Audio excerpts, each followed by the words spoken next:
Hey, I'm Tom. And I'm Tanner. Welcome to episode 94, Bird Squad. Almost forgot again. This is legit, people. This has been a joke all year, and now they're like 3 things away from clinching this weekend. Can we believe that, people? A big win against the Giants. They handled business again. It didn't start out good. No, it was very slow like the Washington game, but the second half, they showed up and they were like, hey, we're a lot better than this team, and they showed it. It was a little fun in that second half. It was entertaining. Beating up on a division rival felt good. Redemption for the first game.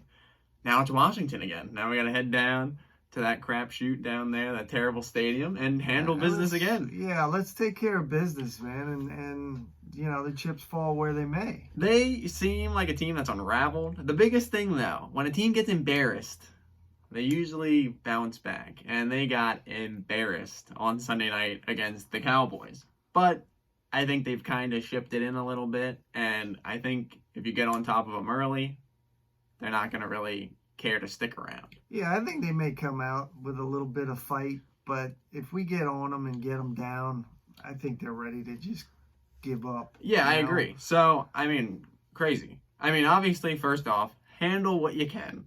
We'll look at all the other things that need to happen, but control what you can, beat Washington, and even if the other things don't happen, you're still in a good spot. But 3 things need to happen. They need to beat Washington. Yeah, number 1. That's very possible Handle and should your happen. Business. Beat Washington. You need the Niners to beat the Texans. And I know the Texans just beat the Chargers, but they should handle business. They should beat the Texans. And then we need the Packers to beat the Vikings. Also very possible. So those 3 things happen. And this team somehow clinches a playoff spot before the last week of the season. Somehow climbed out of that 2-5 hole that we were in when we were thinking after that Raiders game. Yes. That the wheels were coming off. And that being said, this team, it's very obvious they are still not very impressive. The schedule, the resume, if they get in, which I think at this point is pretty legit, it's not the greatest resume going into the playoffs. You know, hey, it is what it is. You know, you got to play the games that you're given. But, I mean, you look at some of these other first-year head coaches. I mean, Saucy has, you know, changed my opinion. As he should have. Saucy, hey, they're putting it together. I said this to him yesterday. Wow, isn't it crazy?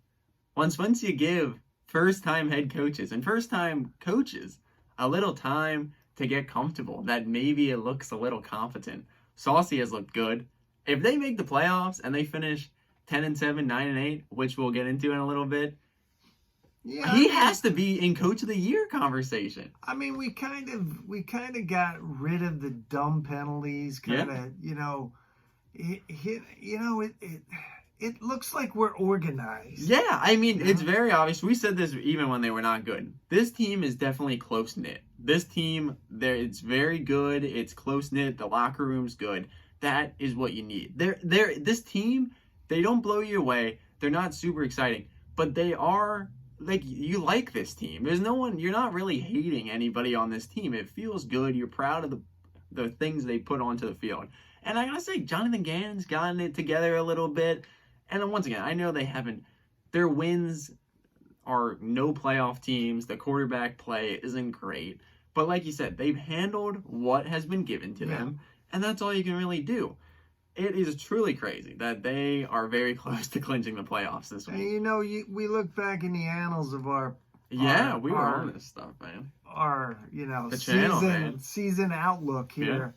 Yeah. And, you know, we looked at that schedule. Yep. And we thought, you know, there might be a couple in there early where we might handle business. Yep. Didn't work out. But we thought at this end of the schedule we'd be running the table. I mean, at the time, I thought I was being a little generous, but I'll take the credit at this point, and he will too. If you go back, I don't know what episode it is. It's whenever we go over the schedule. He has us at 10-7. I have us at 9-8. And the likelihood of one of those happening is very realistic, which is pretty crazy. Yeah. I mean, makes you feel good that you have a pretty good grasp on where this team was. And yeah, like I said, when I rewatched it, it was pretty spot on with how the season's gone. So that's good. It really is crazy though. The playoffs, man. The playoffs. We're not. We kept the bar low. Yes, we have. But I'm going to tell you, man. I wouldn't want to be playing us. No, I was just about to get into that as well. That this team is not flashy. It's not crazy. But depending on who you match up against, they are built for January football. They have that. I mean, it's crazy. They are like 160 yards away from having the all-time Eagles record for rushing yards in a season, which was set in 1947. And how many years were we screaming for this? I mean, run the damn ball. That has been dominant this year, and I think with Miles being out, that's not going to be a hiccup. We saw the success with Jordan Howard, with Boston Scott, and even Kenny Gainwell's getting back into the fray. I'm really not that concerned with Miles being out. I think it's a hit. But we saw the benefits when Miles was out. Yeah. You know what I mean? He came back. He gets some glimpses of he did look good on the way back. Not going to knock him, but the dude's made out of glass. Sadly, he cannot stay healthy. I mean, love the guy, want him to do well, but we already been down this road. And yes. Howard and Boston stepped up. Yep. You sprinkle in a little Gainwell. Yeah. I feel confident. I'm fine with the running game as well. I still am very confident in that as well. I just think I've said this the last 2 times we were driving home from the Washington game and then from the Giants game this week. This team is built a certain way, and if that way doesn't happen, it's evident that they're not going to win football games. They need to be on schedule. When they are not on schedule is when they force things, and then that's when it looks ugly. Well, really, your only other weapons on offense are Goddard and Devontae. Yeah, Devontae shining again. We're going to need another piece. Yeah. And I'm more like, let's not even draft a receiver. No, I agree. Go get us some kind of veteran stud who can come in here. Don't know who that is, but somebody that can complement Devontae, much like, what they got going on in Dallas right now with CeeDee Lamb and Amari Cooper. They're very good. And I was going to say that too. This team, and I know it's Dallas, and it's they remind me a lot of the 2016 Dallas team. How they were very reliant on the run. Remember, that was Dak's rookie year. Zeke ran all over the place. They were a good team.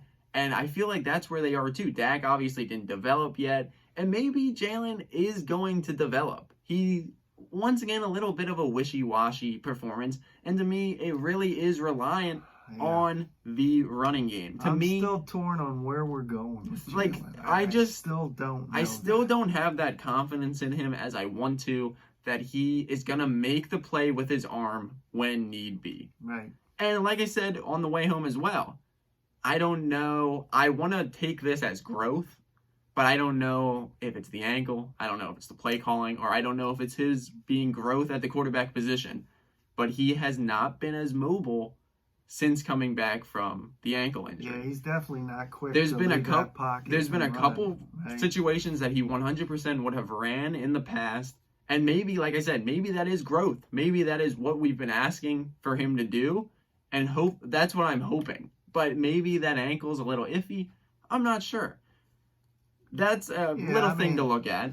We talked about it, a couple episodes ago. I mean, for where we're sitting right now, the future looks bright. Yeah. We took this team.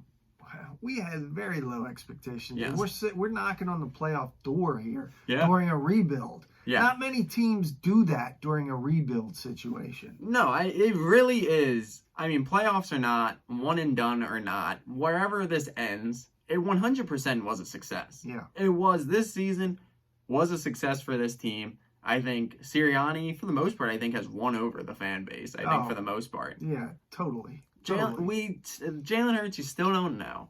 I want the kid to be successful. At this point, I totally do. At this point, if they make the playoffs, even how they finish, to me, he gets another year. I think we've kind of reached that point that he is going to get another year. I think we've said that. And then you do have pieces on defense that you can build around. Slay has stepped up. He's been He's had a big-time season here this year. The D-line can be dominant at times. You've had some stars on the younger guys you drafted show up a little bit. Derek Barnett has avoided being stupid. You know what I mean? We're talking about Slay. Was that a knock on Schwartz? Well, yeah. Not using Slay? I mean, we're bashing Gannon, but Slay's having a banner year. A great season. I mean, what we've been screaming for a cornerback for years. Yes. Darius Slay has stepped up. He's talked the talk. He's walked the walk. Yeah, man, and he's a stud. So there are guys on this team that I have confidence in. Yeah. And it's happy to see those guys grow. Once again, this guy again. He's it's great to see people develop when you need to see. Man. I mean, the toe drag. Did he going up and get that ball? I mean, Quez even had a nice catch too. I mean, we ain't gonna sit here and say we're geniuses, but we've been screaming for them to look at Alabama players for years. We were at the game, the toe drag. I mean, it was a little iffy. He was like, "Well, did he catch it?" I was like, "It's Devontae. Yeah, he caught it. Did he get his feet in? Yeah." So he is just great, and I mean, when we're at the game, I'll say it. If I say it once, I say it 5 times. The dude is open every play. 24/7, baby. 7-11. Like 7-11. The dude is open. 100%. And hopefully, I'm hoping he needs like 100 yards to break Deshaun's record in the next 2 games. The scary thing, we talked about it, is this is rookie season. And to me, he's not even getting as much touches as he should. Yeah, I don't feel like we both don't feel like he's being utilized. Because they're so dominant on the ground. He's not even getting as many targets as he should because they've been able to run the ball so successfully. The sky is the limit for this dude. I'm so excited to see what he comes back in the second year when you've had these guys talk about the game slowing down and everything being more visible and they know where to go. And wow, I just can't wait. I know. I really think, you have had success with some guys. And I think, Quez has been there when need be. Rager had a decent game. The big punt return, if he can do that, that's fine. Another thing I'd really like to say to all the haters out there and the Booby Miles and all that stuff is like, we are going to be your hardest critic, but the minute you do something good, we are going to be there for you. No, you could yelling, tell. You could tell screaming he felt good off, after that. So hopefully, I don't know. It's gotten to the point that I feel bad for the kid. That you want him to figure it out. Obviously, it's tough love, baby. You got to get tough. If you're going to play in Philly, you got to have some thick skin. I agree. We'll see what happens. But I cannot believe it. I cannot believe it that this is about to maybe happen, knock on wood, that they are going to make the playoffs. So we'll be back next week. And hey, maybe we'll be in the playoffs. We're talking about playoff. We could be talking about a playoff team. We're talking playoffs. They're going to handle business and they're going to get some help. And we'll be back next Wednesday as always. So thank you guys for watching. Make sure to follow us on Instagram at birds_squawk. Make sure to like, comment, subscribe. Fly, Eagles, fly. Go Birds.